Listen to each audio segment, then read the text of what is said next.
Leaks. Leicester United is back at it again. And I'm not talking about the stadium. I'm not talking about the press conference room. I'm talking about dressing room leaks. Now, a couple of days ago, Chris Wheeler leaked out information that certain players were questioning the formation and Amorim's tactics, but then Dylan McBennett debunked that and sort of said that, no, that is not true. Now, in my live show a couple of days ago, I said, I reckon Samuel Luckhurst could jump on some leaks soon. And believe it or not, this may shock you, but today's leaks have come out from Samuel Luckhurst, talking about Ruud van Nistelrooy, how he connected with the squad. Some players not feeling connected to Amorim. Maybe trying to stir the pot at maybe the Portuguese players being favourites. Some players felt more connected to Ten Hag. And first of all, these leaks, one, are not deep. But second of all, we will have to take these leaks with a pinch of salt.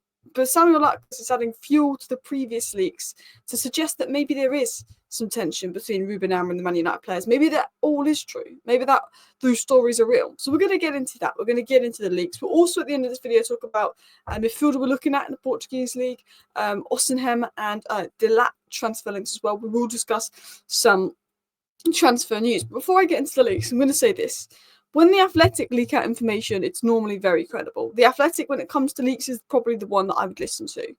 I think everyone else you have to take with a pinch of salt. If it comes from Neil Custis of The Sun, it's probably made up. He's not reliable at all. Samuel Luckhurst and Chris Wheeler definitely have sources in the club. But sometimes you have to take it with a pinch of salt because I think that Samuel Luckhurst likes to stir the pot a little bit. He likes to get that scoop and dressing room sources to stir the pot to cause a bit of a reaction online. So you have to always sort of take that into account that, these leaks have come from Samuel Luckhurst, who did previous leaks last year that the players didn't want to pass the ball to Rasmus Højlund. What are you going to achieve by writing a story that the players didn't want to pass the ball to Rasmus Højlund? I don't think the intentions behind him putting these leaks out are good ones. So that's why you have to take elements of what is said with a pinch of salt. But let's dive into the news, because Samuel Luckhurst does have dressing room sources. He does have information. He is connected to the club. He works with the Manchester Evening News. And he is claiming this. Ruben Amorim is maintaining a professional distance from the Manchester United players 3 months into the role as head coach. Dressing room sources say Amorim is not as close with most of the players as predecessor Erik ten Hag was. Players have noticed that Amorim is naturally closest with compatriots Bruno Fernandes and Diogo Dalot, but with another squad upheaval planned for the summer, the Portuguese are not getting too attached to the majority of squad members. So for some reason, people are reacting to this. This is why he's playing Dalot. This is why he took Dog off. Ah! Really? If that is your thought process, chill out. Because there are people thinking like that. Portuguese man moves to new country and connects better with Portuguese people.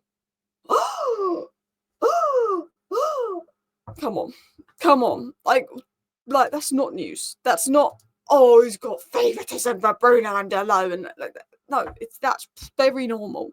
Portuguese man moves to new country and feels connection best to Portuguese players. Oh, maybe they speak the same language. They've both moved from Portugal to England. Bruno and Dalot moved directly from Portugal to Manchester. Come on. So first of all, that's not a deep story. Also saying, Ruben Amorim is maintaining a professional distance with players. He doesn't want to get too attached, probably because he knows he's going to sell most of them in the summer or in the next few years. And they're saying he's not as close to most of the squad as Ten Hag was.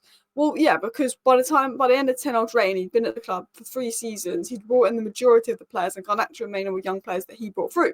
This is Ten Hag's squad. So, of course, Ten Hag is going to be closer with this squad than Amorim, especially when Amorim's only been there a few months. So, let's bear that in mind. But I think what this report was doing, and there's more to the Luckhurst report, I've only got into the first bit, but this was obviously the report that came out by Chris Wheeler last week, saying that some United players have discussed amongst themselves whether a change in plan is better suited to their style of play, might be the best way forward. There's growing concern among some players that the teething problems experienced under Ruben Amorim are not going to improve unless he considers tweaking the system. And I think that these Luckhurst leaks are just adding a bit of fuel to these previous leaks that players are having questions about Amorim's system, this and that. and there is some questioning going on in the dressing room, which sadly, I believe there is a couple of players probably in the dressing room that the system doesn't suit. They know they're probably not in Amorim's long-term plans. They'd probably like the system to change to suit them more so they could play more minutes. And they're probably not the happiest. But as Dylan McBennett said here, there is belief if the manager is given time to transform and continue to coach his tactics into the team over the coming months, there'll be a turnaround. And I believe there's a lot of players that are behind Amorim and think that, if we give him the time, and, he came into Sporting at a very low time, and if you give him the time and resource, he will succeed. And I believe that many players back Amorim. I think there'll be mixed feelings in the dressing room, but I do believe the majority of players in the dressing room will back Ruben Amorim. So I want to get into the other stories, because what really winds me up is when people are like, "Oh, we should have never got rid of Ruud. We should have never got Amorim in." Ruud van Nistelrooy would have been a good interim manager from now to the end of the season, because he would have adapted to play the way that suited the players, and we saw that actually we got better when Ruud van Nistelrooy came in. But they wanted Amorim because Amorim was a long-term plan. Ruud van Nistelrooy wasn't. Had Amorim come in the summer and he'd had his transfers in, we'd be much better off. Had Amorim come last summer and we brought players for Amorim and not Ten Hag, he'd have been a lot better off. Amorim's coming in and wanting to play his way with players that were made to play another way or brought in to play another way. That's why it's going to be harder for Amorim. But let's talk about Ruud van Nistelrooy, because I liked Ruud van Nistelrooy and he clearly connected with the players. Manchester United players appreciate the man management of Ruud van Nistelrooy during his 2-week caretaker stint in November. A senior United player described Ruud van Nistelrooy's squad management as excellent when he took charge. Casemiro particularly appreciated Ruud van Nistelrooy's management as they converged in fluent Spanish. Apparently, and then other people are saying that, Casemiro was gutted that Ruud van Nistelrooy went. Ruud van Nistelrooy came and he played Casemiro Vigarte, and Casemiro was really good in the games under Ruud van Nistelrooy. Amorim's come in and Casemiro can't get a sniff. Let's be honest, Casemiro is a professional player. He's not going to cause problems, but we all know Casemiro isn't happy in the dressing room. We all know Casemiro isn't the biggest fan of Amorim, and we all know that Casemiro probably wishes Ruud van Nistelrooy was here, because if you play under Ruud van Nistelrooy and he's not playing under Ruben Amorim, that's nothing to be concerned about. It is just that, Casemiro liked Ruud van Nistelrooy. He liked the way that they could converge in Spanish. He liked the way he communicated. And a lot of the players liked Ruud van Nistelrooy. Ruud van Nistelrooy was great. They liked Ruud van Nistelrooy. They liked the way he communicated. But I don't want to be using Ruud van Nistelrooy's 2-week stint as a way to take a dig at Amorim. I've been critical of Amorim. There's things that Amorim is doing that I don't agree with, or I think, or I've questioned or think he's got it wrong. But ultimately, at the end of the day, we've got to just back and have the belief that with the right players coming in the summer, the right recruitment, with long-term effort, and getting players out and getting players in, Ruben Amorim's system can succeed. There's not going, we should have never sat Ruud van Nistelrooy talk. Bringing Amorim in was a mistake. I mean, let's be honest. We should have brought Amorim in the summer, after a summer window. We should have brought him in the summer. Bringing him in mid-season, you basically write the season off, because he wants to implement a different style. But I don't like this let's pretend bringing Ruben Amorim in was a mistake talk. And I also want to tell you this about dressing room things. Dressing room sources are not always reliable. Some journalists use them to create toxic stories purely for clicks and engagement. If a journalist has an agenda that we should have kept Ruud van Nistelrooy, they might start writing stories like the players like Ruud. They don't like Amorim. You've got to remember this with journalists. There's a bias in there. And journalists sit on negative stories for months, waiting for a moment when the fan base is frustrated to release them.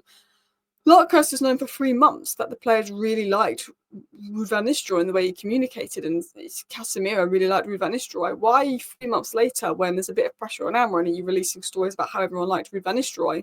Why didn't you release that 3 months ago when Ruud van Nistelrooy first left, or when Ruud van Nistelrooy was at the club? Because it's about adding fuel to the fire and the tensions. But I want to get into the final few stories that came out in terms of dressing room leaks and Larkhurst, and then I do want to get into the transfer news, because I realise I am getting through this video a little bit slowly, and I want to keep this in the 10-minute range.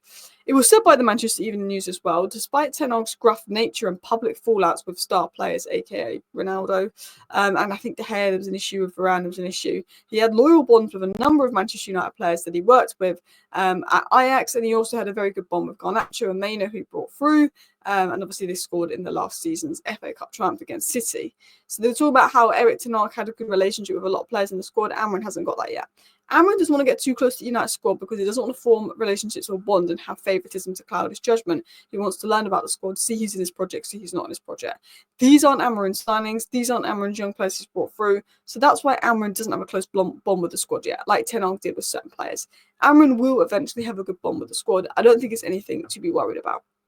Now, going into final stories, in regards to transfer news, Danny Rust and Dean Jones are saying that United are plotting a summer bid for Victor Osimhen and have begun making plans to hold negotiations over the transfer. Members of the hierarchy in Ruben Amorim pinpointed him as a signing.